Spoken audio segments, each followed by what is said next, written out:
اگه من شیطان بودم و میخواستم مردها رو تو قرن 21 نابود کنم، اول از همه حس هدف داشتنشون رو میگرفتم. غرقشون میکردم توی حواس پرتی، بازی های ویدیویی، اسکرول کردن بی پایان، سرگرمی های بی معنی، تا سالها بگذره و یهو بفهمن که هیچی نساختن.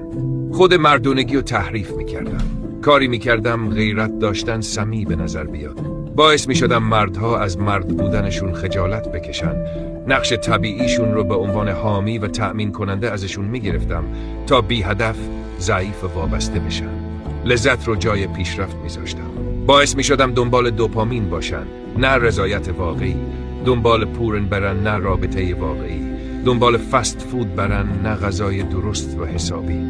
گناه رو شبیه آزادی نشون میدادم و انضباط رو مثل زندان.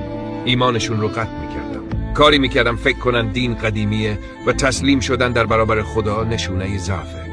ذهنشون رو پر از پوچی و خوشگذرونی میکردم تا باور کنن زندگی هیچ معنای عمیقی نداره. تنهاشون میذاشتم، ضعیف و بی‌پناه. چون مردی که خانواده نداره، هدف نداره و ایمان نداره، آسونترین طعمه برای کنترل شدنه.